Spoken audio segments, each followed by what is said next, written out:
ETF index mutual funds నేర్చుకుని stock మార్కెట్లో రాణించాలనుకుంటున్నారా? వెంటనే ఈ నెంబర్కి కాల్ చేయండి.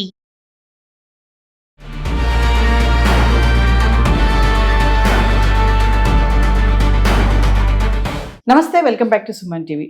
ప్రజెంట్ మనతో పాటు ఉన్నారు TEDx speaker, legendary award winner in real estate, realtor oxygen and founder doctor Nandi Rameshwar Rao. నమస్తే సార్. 60,000 శాలరీ ఉన్న ఒక ఫ్యామిలీ, ఇద్దరు పిల్లలు, వైఫ్ అండ్ హస్బెండ్, హౌస్ కొనాలని ప్లాన్ చేస్తున్నారు. అంటే వాళ్ళు ఫినాన్షియల్లీ ఎలా ప్లాన్ చేసుకోవాలి, డిసిప్లిన్ అనేది మస్ట్ అని చెప్పి చాలా వీడియోలో కూడా మీరు చెప్తా ఉంటారు.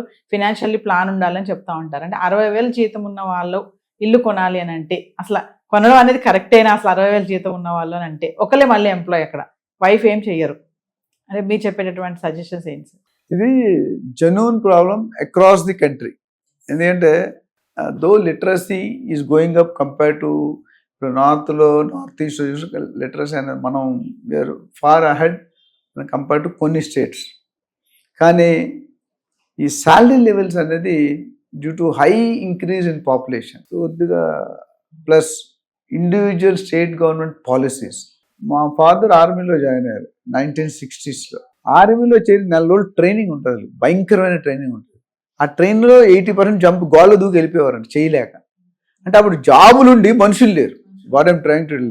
ఇప్పుడు మనుషులుండి జాబులు లేవు. కరెక్ట్ సింక్ అయిందా? మా ఫాదర్ ఉండిపోయారు 34 years సర్వీస్ చేస్తారు, 4 బుల్లెట్లు లేదు. కానీ చాలా మంది పారిపోయారు. ఎందుకంటే అంత కఠినం.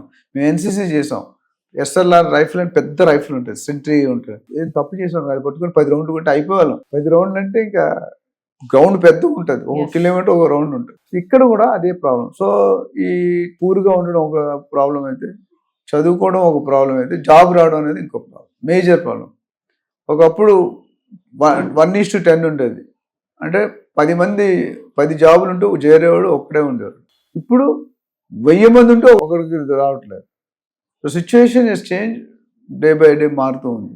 సో నేను చెప్పినట్టు 1:2 జాబ్స్ అట్లా ఉన్నాయి. ఇప్పుడు 60,000, 50 నుండి 60,000-70,000 కనుక తీసుకుంటే కనుక ఒక ఫండమెంటల్ పాయింట్ అంటే మీ సేవింగ్స్ 30-35% ఉండాలి. అంటే మీరు 60,000 ఎవరైనా ఒక వ్యక్తి తెచ్చుకుంటే కనుక 20,000 పక్కన పెట్టాలి. మన ఇండియన్లో పాలసీ ఏంటంటే జనరల్గా వచ్చిన దాంట్లో మొత్తం ఖర్చులన్నీ పెట్టి మిగిలితే సేవ్ చేద్దాం అనుకుంటారు, తర్వాత సేవ్ అయిపోతుంది. సో నా కండిషన్ అది.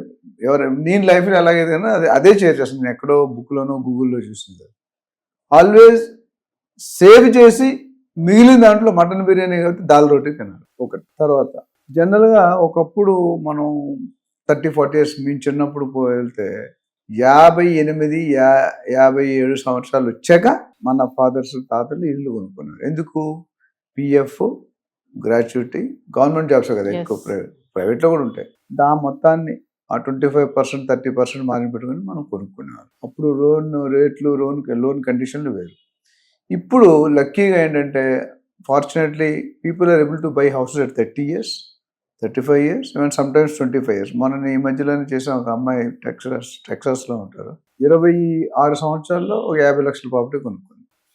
And 50% loan, 50% direct. ఇప్పుడు ఈ 60,000లో నేను చెప్పిన లేక 20,000 కానీ సేవ్ చేసే సంవత్సరానికి 2.5 లక్షలు. కాబట్టి ఎవ్రీ ఇయర్ ఒక 10-20% శాలరీ పెరుగుతుంది అనుకుంటే ఈ 20 కాస్ట్ 25. మన యావరేజ్ లెక్కన 30,000 తీసుకున్నాం. సంవత్సరానికి 3 లక్షలు, 10 years 30 lakhs అంతే, 30 lakhs రైట్. సో 30 lakhs పెట్టుకుంటే మీరు ₹1 కోటి ప్రాపర్టీ కొనుక్కోవాలి. అది నేను నార్మల్గా మినిమం శాలరీ రేంజ్ చూసుకుంటే ఇండియాలో 50,000 నుండి 1,00,000 ఉంది. ఈ ఐడియల్గా చూసుకుంటే 10 years తర్వాత 25-30 lakhs మీ చేతిలో ఉంటాయి. ఎప్పుడు నేను చెప్పినట్టు 35% మీరు సేవ్ చేస్తే, లేకపోతే the time may vary. So మీరు ఇక్కడ హస్బెండ్ ఒకటే, ఫ్యామిలీ ఉంటే వైఫ్ కూడా చేస్తే వేరే సోర్స్ ఉంటుంది. ఈ ఒక్కడాన్ని తీసుకుంటే కనుక సో 10 yearsలో you can buy a 1 crore property. అందులో కూడా ఎలా 1 crore లోపు అయితే 25% మార్జిన్ మనీ పెట్టాలి. 25% అంటే 25 లక్షలు మీ దగ్గర ఉన్నాయి. వర్స్ట్లో తీసుకున్నా 75 లక్షలు మీకు సర్వీస్ ఉంది కాబట్టి, 35 అంటే ఇంకా 25 years సర్వీస్ ఉంది కాబట్టి మీరు 10, 20, 25 సంవత్సరాలు లోన్ టైం తీసుకోవచ్చు. మీరు ఎంత లోన్ తీసుకుంటారు? 75 లక్షలు. అంటే దాదాపు 68,000-70,000 ఈఎంఐ పడుతుంది.